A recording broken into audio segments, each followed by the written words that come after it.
tragic end at sea. And NASA loses its way. And millions of dollars on the trip to Mars. Now, Engineering Disasters 3 on Modern Marvels.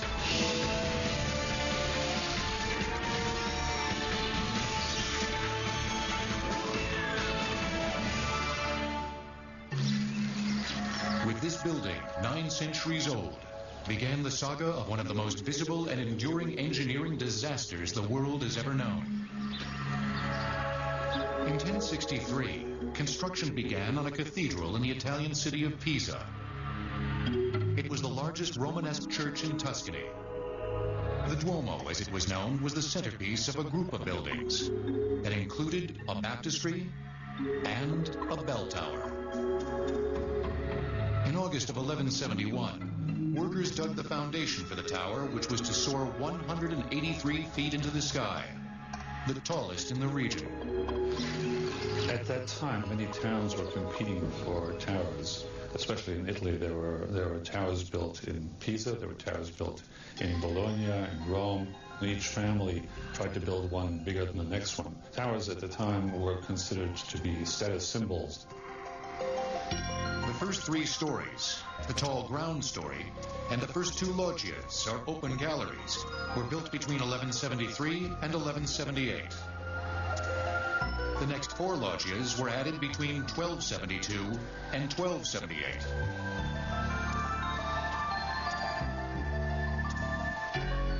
While adding the next loggias, the builders discovered that the tower's great height and consequent weight of 14,000 tons caused it to sink unevenly into the ground.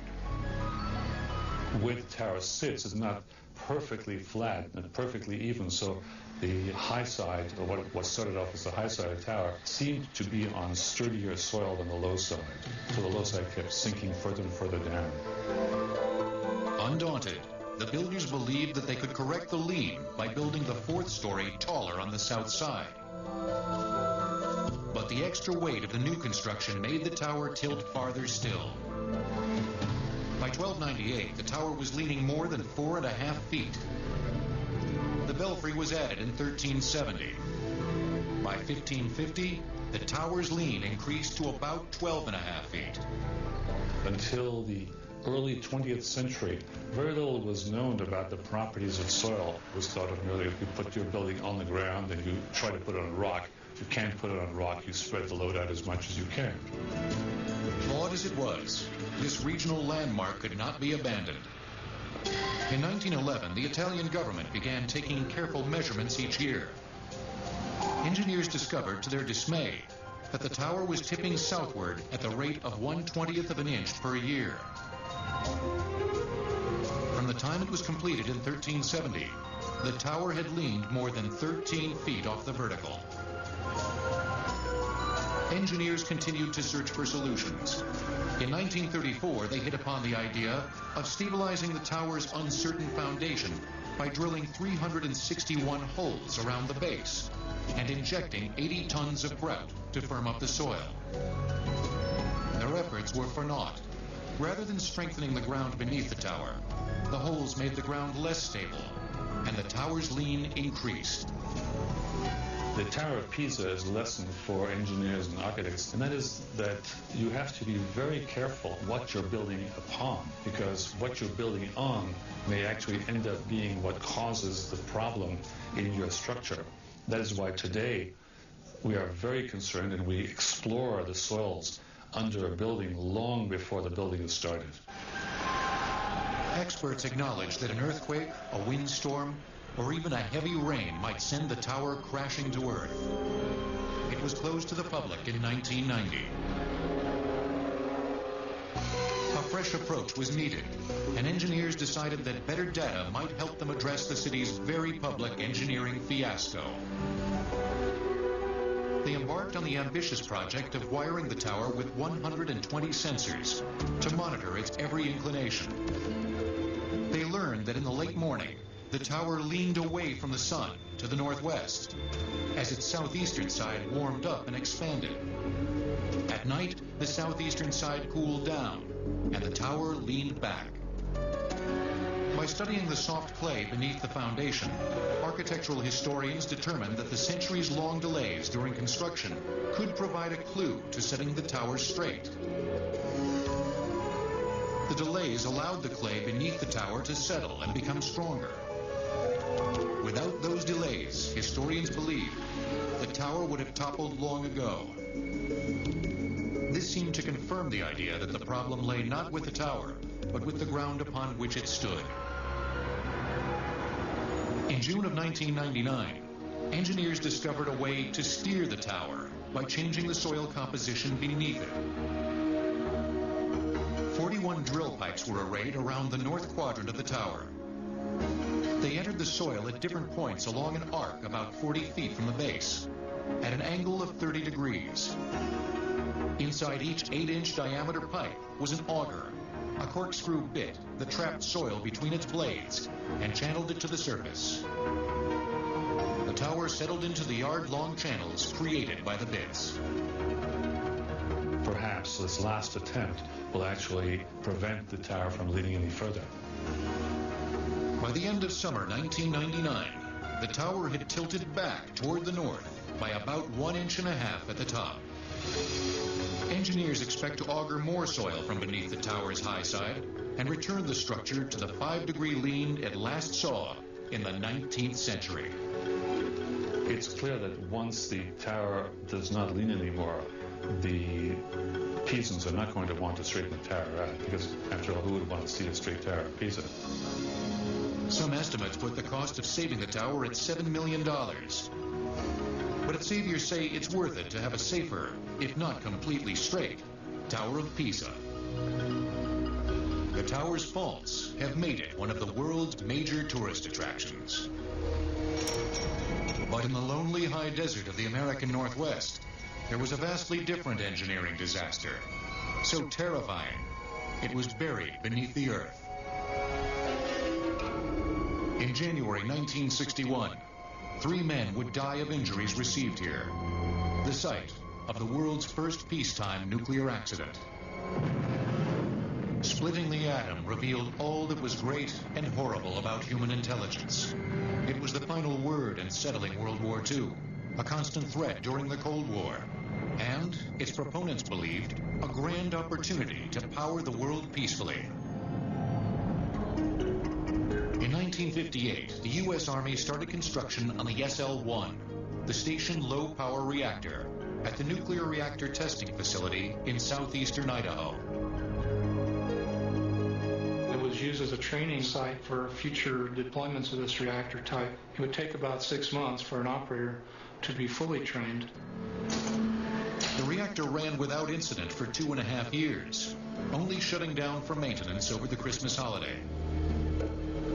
After the new year, a 3-man maintenance crew was assigned to restart the reactor. The routine of operating and testing the reactor was to operate it for any number of days or weeks, shut it down, train the crew in maintaining the reactor, maintenance tasks, possibly make changes. It operated in this fashion while the trainees were certified and given the instruction that they needed. The core of uranium-235 gave off subatomic particles called neutrons. It was surrounded by water which cooled the system and slowed the neutrons to a rate suitable for fission to occur. Inside the 13-ton reactor vessel, control rods made of boron regulated the fission reaction. The rods absorbed the neutrons produced by the core. Therefore, when the rods were lowered into the core area and absorbed neutrons, the fission slowed down. When they were raised and the neutrons flowed freely, the fission reaction sped up. So if you want to regulate the rate at which the neutron reaction is going, you regulate the control rods in the reactor itself. At 9 a.m. on January 3rd, 1961, an alarm rang out at the fire station. The trouble spot was designated ARA, Army Reactor Area. It turned out to be a false alarm triggered by a bulky heat detector. The crew working to restart the reactor heard another fire alarm at 4 p.m. Also false. But at 9 p.m., a fateful third alarm signal rang out. 6 Atomic Energy Commission firefighters, an assistant chief, and a security officer rolled to the reactor site 12 miles away. Now it is 17 below zero. We've been out there twice during the day already, and so we're human and we're disgruntled because we have to get out in the night and we have to go back out in this cold. They arrived 9 minutes later to find nothing out of the ordinary. There was no bulky heat indicator this time, and certainly no sign of fire. But once inside the SL-1 building, they saw the flashing indicator of a radiation alarm. The area was compromised. A radioactive leak, or worse. And strangely, the reactor maintenance crew was nowhere to be found, even though their coats hung on the rack, and their lunch pails were in the cafeteria. That plant was not run with 0 people. Could it have been that when something happened, maybe they took off across the desert, evacuated the plant? We did not know that. As the firefighters approached the stairs to the second-floor reactor room, they noticed a new disturbing development. The instruments they used to measure radiation pegged at their maximum. The firefighters left the building, but the assistant fire chief, concerned about the maintenance crew, continued on upstairs, alone, to check the reactor room. There he made a grisly discovery, a body motionless on the floor. We were told that we should not enter the complex again because of the hazard of the high radiation.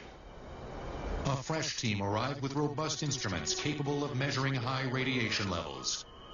Inside the SL-1, their instruments also pegged at their maximum, 500 Roentgens. Typically, a single dose of 600 Roentgens is fatal. Next, a search and rescue team risked their lives to go inside the SL-1 and investigate the disaster. There are 430 operational nuclear reactors worldwide. They provide 16% of the world's electricity. Engineering Disasters 3 will return on Modern Marvels. In January 1961, the world's first peacetime nuclear accident presented troubling issues for the U.S. Army. The entire reactor was a hot zone. At 10:30 p.m., 5 technicians in full protective gear entered the contaminated area. Each man carried at least one film badge, which recorded his radiation exposure. Just as photographic film reacts to light energy, it is also affected by radioactive energy. The badges were examined to be sure no man received a radiation dose beyond the acceptable limit. A technician called a health physicist was on site to watch over the process. Because of the extreme health risk, he allowed each team of rescue workers in the reactor room for only 1 minute. Someone told me he had a big metal wrench of some kind, and when your minute was up, he'd bang on the wall, and you'd rush out of there with your 1 minute of work done. The men inside the reactor building presented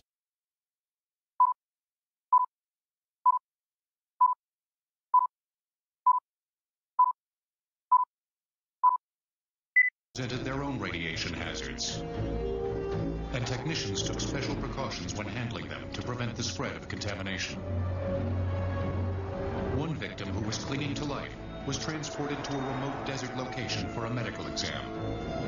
The site doctor immediately responded out across the desert, and it probably took him a half an hour to get there. This was quite a driving distance. The doctor checked him over and then declared he had expired, because we don't want to spread contamination all over the desert. The ambulance sat there for quite a while until they decided for sure what they wanted to do at that point. Later that night, the died was found in an improbable place. No one had seen him because he was pinned to the ceiling of the reactor room, impaled by a control rod. A photographer was given permission to suit up, go in and take photographs because they had to figure out how they were going to remove the body of the third man pinned up on the ceiling. They didn't know whether the reactor was stable or not. They didn't know if it could go critical again. They certainly didn't want anything falling into one of those openings. Technicians made a sling to lift him out without disturbing the sensitive hot zone. It would be hard to recover the idea of how much shock this produced. The entire history of the Atomic Energy Commission, 16 years, had never generated an accident like this. I mean, it was unprecedented. General Electric, experienced in nuclear decontamination, was privately contracted to dismantle and secure the site. As spring 1961 turned to summer, the reactor building was broken down piece by piece. Some sections of the SL-1 were buried nearby after passing a radiation check. Others, which could have held the secret to the disaster, were transported 40 miles in sealed vehicles to a facility called the Hot Shop. There, they would undergo decontamination and analysis. This painstaking work continued for 11 months. Then, finally, a crane lifted the entire reactor vessel from the gutted building and loaded it onto a vehicle for transport to the hot shop. The difficult job of dismantling the reactor was complete, but the real work was just beginning. In the hot shop, the reactor vessel was picked over for clues. Analyzing scratch marks along it, investigators determined that uncontrolled nuclear fission, called an excursion, generated great heat, causing water surrounding the core to turn into high-pressure steam. This pressurized steam launched the reactor vessel upward like a rocket. It all happened so fast that the steam forced the water up, hit the top of the reactor at 10,000 pounds per square inch. Terrific force. And the reactor actually jumped 9 feet into the air and was stopped by the ceiling of the room it was in. There are no survivors of this accident. There's no testimony, no witnesses. But the evidence found that this central control rod had indeed been moved up to 20 inches. That was a design flaw. Investigators believed that the reactor went critical because one of its control rods was pulled out past the safe limit of 4.2 inches. Since the control rods regulate the fission reaction, removing one or more would cause the nuclear reaction to accelerate out of control. What remained a mystery was why a trained worker would pull the rod out so far, knowing full well the dire consequences of doing so. Theories abounded. Most convincing was that the control rod simply stuck in its housing. It required so much force to move that it was inadvertently jerked upward. SL-1 plant records showed that indeed the rods had a history of sticking, and at times were difficult to relocate, even during the simple maintenance the crew was attempting to perform. This business of having stuck control rods the previous month or two never should have been permitted to go on unless an explanation had been found for that. Something had been lacking in the attention to detail on safe operation of this reactor. The investigation complete, the SL-1 program was scrapped, and the Atomic Energy Commission was plunged into a morass of official accusation, investigation, and self-examination. They wanted the rest of the laboratories to learn from this. Some of the things they learned were applied after the 3 Mile Island accident. The cleanup methods, the management of equipment, the management of people, the protection of people. The people at this site made it their business to consider this matter, and so they designed certain techniques and tools and procedures should it ever happen again. Thank God it hasn't. Since the SL-1, no reactor has been designed to go critical when the central control rod is removed. All human interaction has been eliminated. Computer-controlled mechanisms move the rods, and they cannot be pulled past the critical point at any time. While the nuclear power industry worked hard to address the technical issues brought up by the SL-1 disaster, the psychological damage had been done, and the promise of nuclear power would never shine as brightly again. Next, the defenders of the free world build a radar tower that proves to be a greater enemy than the Soviets. In 1954, the U.S. government was carefully monitoring a disturbing buildup of Soviet military might. In the days before the intercontinental ballistic missile, long-range Soviet bombers had America in their crosshairs. American fighter jets were an effective countermeasure, but their radar range was only 15 miles. Therefore, the U.S. military set up a radar early warning system to detect any aircraft that entered American airspace. At the farthest reaches of the defensive line were RC-121 reconnaissance aircraft. Next were radar-equipped seagoing vessels called picket ships. Any report of enemy contact was to be radioed to the next planned link in the defensive chain, a group of 5 offshore radar installations. These artificial islands were called Texas Towers because of their design similarities to oil rigs off the coast of Texas. Of the planned quintet, 3 towers were built from 1957 until 1960. Tower 2 was constructed with its legs attached to the radar platform, then floated to its position 110 miles off the coast of Massachusetts, in 56 feet of water. Tower 3, constructed similarly, was positioned nearby in 80 feet of water. Tower 4, to be placed 78 miles off the coast of New Jersey, was to be in the deepest water, 185 feet.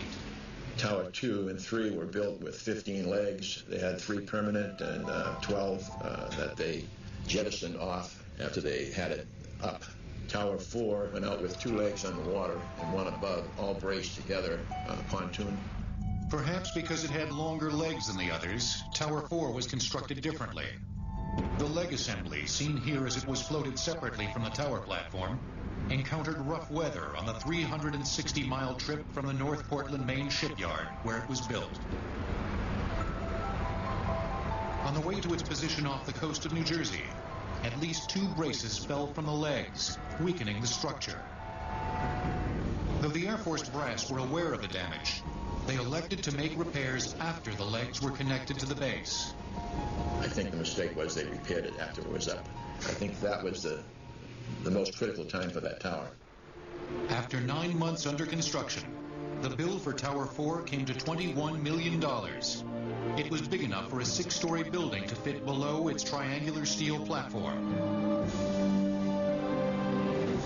The Air Force assigned 70 men to serve on the tower, a mix of military radar technicians and civilians who maintained and repaired the massive man-made island. My dad got a job as a welder on tower number 4. I was a refueler. Don Abbott refueled Boeing H-21 helicopters for the trip out to Tower 4. His father, David, was often a passenger. Life was hard and cold aboard the tower, but the Air Force did its best to make it bearable. When one crew was working, the other crew was playing. We had pool tables, ping pong tables, and we had fishing. We even had basketball. The only problem was there was only one ball. If the ball went overboard, they had to go and get it. They did all their cooking on the tower, had fresh rolls every day. The amenities helped the crew cope with rough conditions. But from day 1, Tower 4 shook more violently than the others, and over its next 2 years in service, it was lashed by 2 hurricanes. I had a plum in my cabin, and I used to watch it go back and forth, or it even turned and gyrates. That was my ticket on knowing what was going on with the tower. They decided that they were going to name it Old Shaky, and that's what they did. The men who served on Tower 4 knew they were taking a risk. But for Lieutenant Colonel Cutler, safety was a top priority. He notified headquarters about the tower's gyration. I sent a letter in saying that we have a problem here. We have to send a crew out here to try to do something with it. Divers were sent into the water to attach K-braces to the tower legs.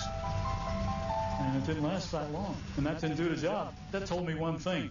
Everything's going backwards. Nothing's going forwards, no matter what they did. By spring of 1960, Lieutenant Colonel Cutler completed his 1-year tour of duty on the tower.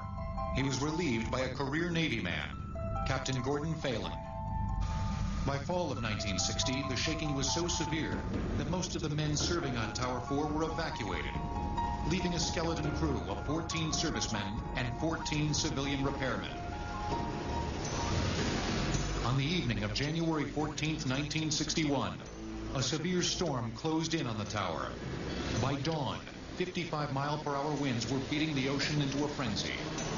That day, Mrs. Fenton, Gordon's wife, had spoken to her husband twice, once around 1 o'clock and the second time at 6 o'clock.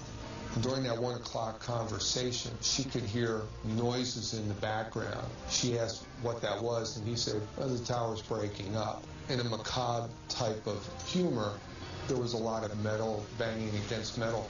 One of the support beams on the leg had broken loose and was just literally swinging back and forth against the leg. As the storm continued to mount its assault, official indecision reigned. In the Air Force chain of command, no one was certain who had the authority to abandon a tower so critical to America's national defense.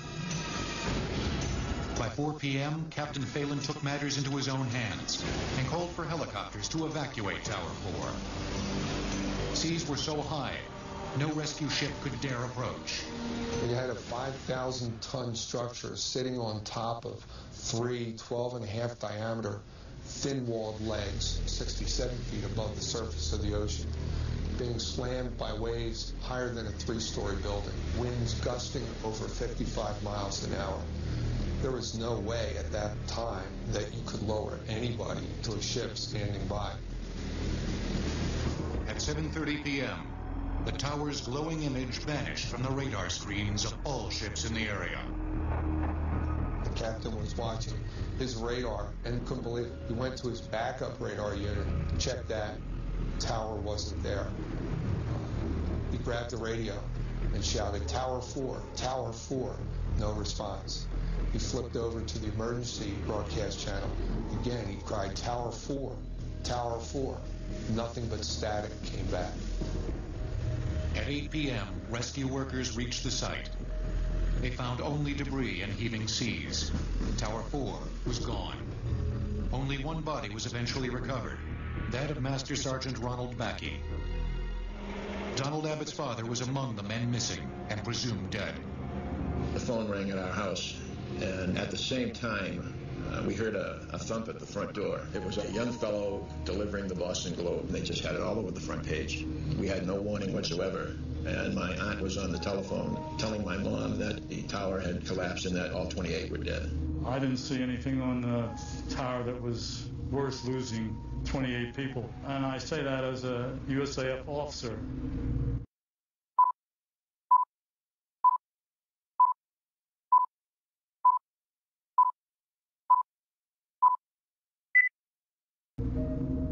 Congress assailed the Air Force for its mistakes in the design and maintenance of Tower 4. Pin connections were too weak to withstand unpredictable sea conditions. Structural deficiencies in the tower legs should have been addressed before they were magnified by the action of wind and waves. What they did for Tower 4 had never been done before. This was an engineering milestone. I'm sure it was designed to the best of their knowledge at that time. Today, Tower 4 is a wreck 185 feet below the surface of the Atlantic. A silent witness to a brave experiment in national defense that went very wrong. On July 14, 1999, divers placed a plaque on Tower 4, honoring the 28 men who gave their lives serving on an artificial island at sea. Next, a triumphant Soviet space mission has an unexpected ending. The last Texas tower was dismantled in 1963, made obsolete by AWACS, the Airborne Warning and Control System. Engineering Disasters 3 will return on Modern Marvels. June 29, 1971 dawned a proud day for the Soviet space program.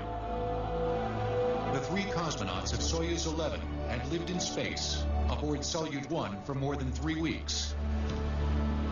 In the Soviet view, it was the crowning achievement of the space race. Well, this entire era was about the competition in the space race, which was a critical part of the Cold War. It was really about who was the better system. Was it the Soviet communist system or the American capitalist system? And both countries viewed the space program as their crowning achievements, as the pinnacle of their achievements both sociologically and technologically as nations. At 9:28 p.m. on June 29th, the cosmonauts undocked Soyuz 11 and drifted free from the space station. In accordance with procedure, they changed from full pressure suits into space-saving woolen flight suits. The cosmonauts, when they got out of the space station, would leave their suits up there because they couldn't afford the weight. They said, fine, we won't have pressure suits on it. We've got a nice pressurized cabin, don't have to worry about it. The flawless recovery was tracked by the Soviets as the cosmonauts descended through Earth's atmosphere. Unlike American astronauts who splashed down in the ocean, cosmonauts touched down on land. When recovery crews reached the descent vehicle, they were expecting to greet 3 jubilant heroes.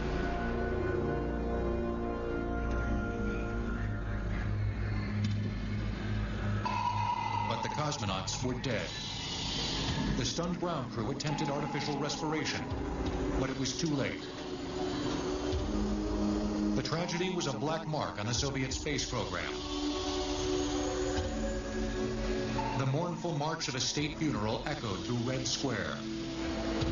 Scientists speculated about what happened and what potential blow it would deal to the future of manned spaceflight. There were theories that perhaps it was just too long for these cosmonauts to be in space. 24 days is too long. Space is dangerous. Maybe their hearts couldn't take it. These spacecraft are the only thing between these people and the vacuum of space. There were some ideas that some chemicals, some noxious chemicals, had leaked out of the spacecraft and poisoned the astronauts. A Soviet commission investigating the tragedy reported that a rapid drop in cockpit pressure occurred because of a flaw in the integrity of the cabin seal. As far as NASA was concerned, the initial report only raised more questions. The Americans needed hard information because in the near future, their astronauts were to occupy a Soviet spacecraft as part of a joint space venture. American experts really wanted to understand what happened to these 3 cosmonauts. Could it happen to American astronauts? Could the Apollo astronauts suffer a similar fate? And so there were some very high-level contacts between American and Soviet politicians asking for the Soviets to share information, which the Soviets did. A Soviet-American collaboration uncovered the truth by meticulously reconstructing the final fatal moments of Soyuz 11.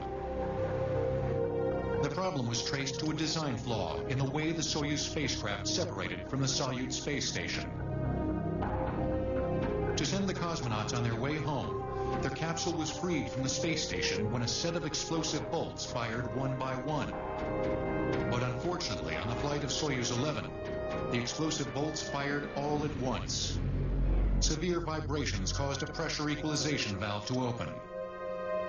The 3 cosmonauts not only suffocated, but as the air pressure dropped rapidly in the cabin, nitrogen present in their tissues was released, creating gas bubbles. This phenomenon, common to deep-sea divers, is called the bends. Once these bubbles form in the brain, spinal cord, or even peripheral nerves, paralysis and convulsions are the result.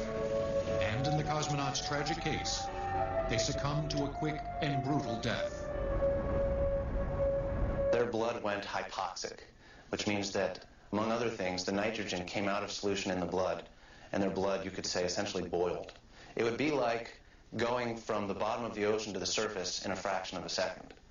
So their death was extremely rapid and, by all accounts, painless.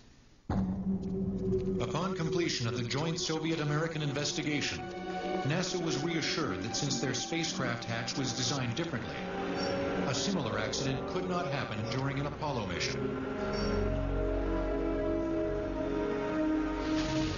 While tragic, the Soyuz 11 mission marked the beginning of a dialogue between Soviet and American scientists that would serve both well in future space station missions.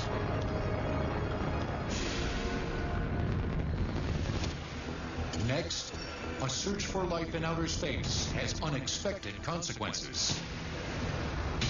The record to date for the longest stay in space is held by cosmonaut Sergei Avdiev, who remained aboard Mir for 742 days. Engineering Disasters 3 will return on Modern Marvels. On December 11, 1998, NASA launched a Delta II rocket with precious payload aboard. The Mars Climate Orbiter was on its way to the Red Planet. two instruments aboard the spacecraft, the pressure infrared radiometer and the Mars color imager, would provide the first detailed data about the Martian atmosphere. The orbiter would remain in Martian orbit for 2 years and function as a relay station for the next planned mission. In this way, NASA would fly 2 smaller, cheaper missions rather than a single costly mission. It was a 2-for-1 approach that was hailed for its economy and efficiency. NASA engineers had adopted a philosophy they called faster, better, cheaper, believing that it would allow them to fly more missions and spend less. On September 23, 1999, at 2:01 a.m. Pacific Daylight Time, the probe was supposed to fire its main engine, pass behind the red planet, then enter an orbit 93 miles above the Martian surface. But instead, when it should have re-emerged from behind Mars and re-established radio contact from orbit, there was no radio signal. Scientists later concluded that it went in far too low, only 37 miles above the surface. The cause was a grade school level calculation error, and the effect, an engineering disaster. What happened was that the engines ended up burning too long, and the spacecraft went too low into the atmosphere, slowed down too much, dived into the atmosphere, and burned up in the atmosphere as far as we could tell. It was an embarrassing blunder.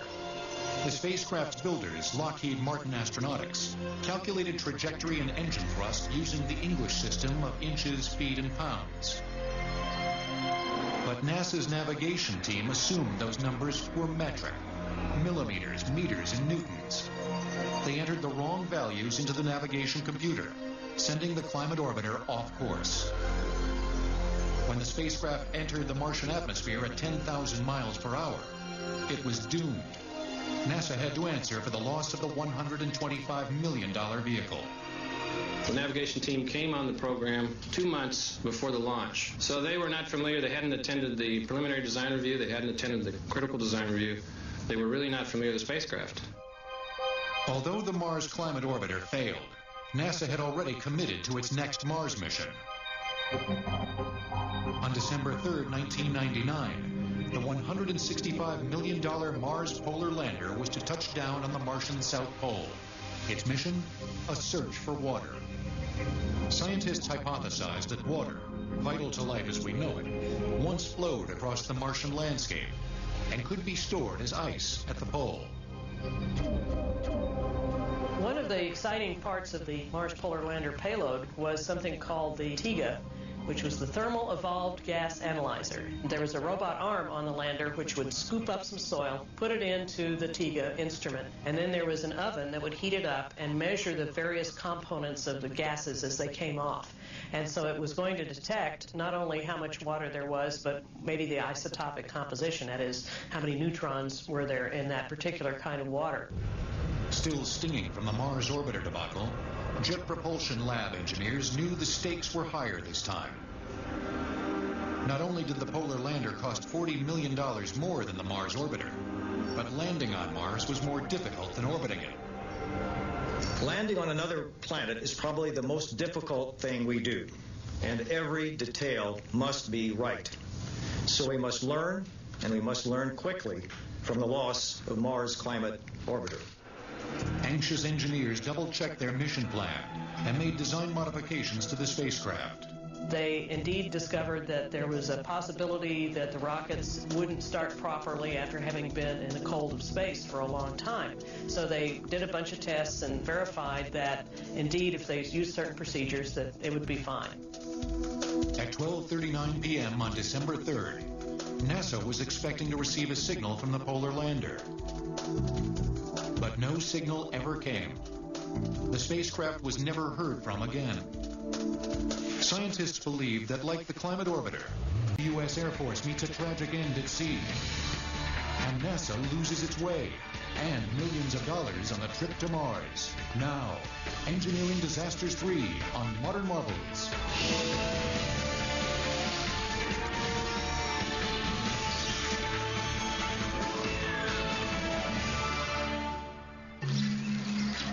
this building, 9 centuries old, began the saga of one of the most visible and enduring engineering disasters the world has ever known.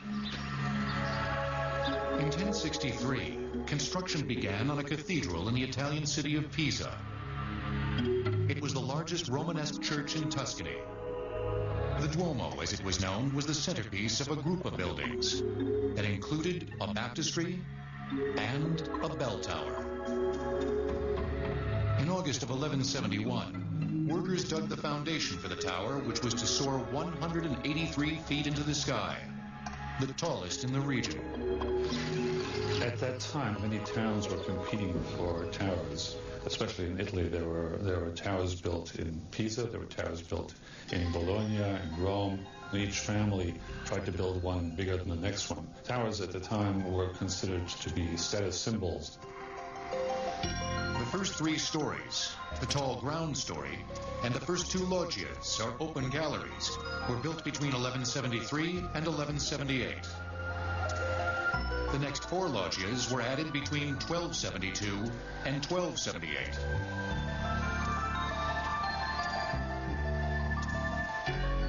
While adding the next loggias, the builders discovered that the tower's great height and consequent weight of 14,000 tons caused it to sink unevenly into the ground.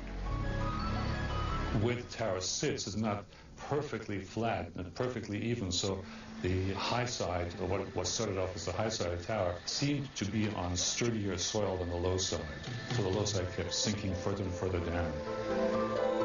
Undaunted, the builders believed that they could correct the lean by building the 4th story taller on the south side. But the extra weight of the new construction made the tower tilt farther still. By 1298, the tower was leaning more than 4.5 feet. The belfry was added in 1370. By 1550, the tower's lean increased to about 12.5 feet. Until the early 20th century, very little was known about the properties of soil. It was thought of merely if you put your building on the ground and you try to put it on rock. You can't put it on rock, you spread the load out as much as you can. Flawed as it was, this regional landmark could not be abandoned. In 1911, the Italian government began taking careful measurements each year.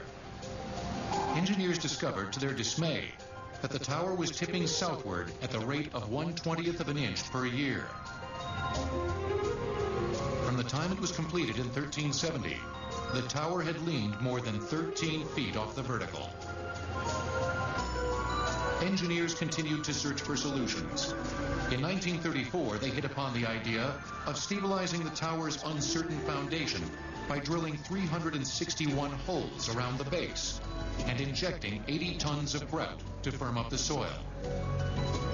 Their efforts were for naught.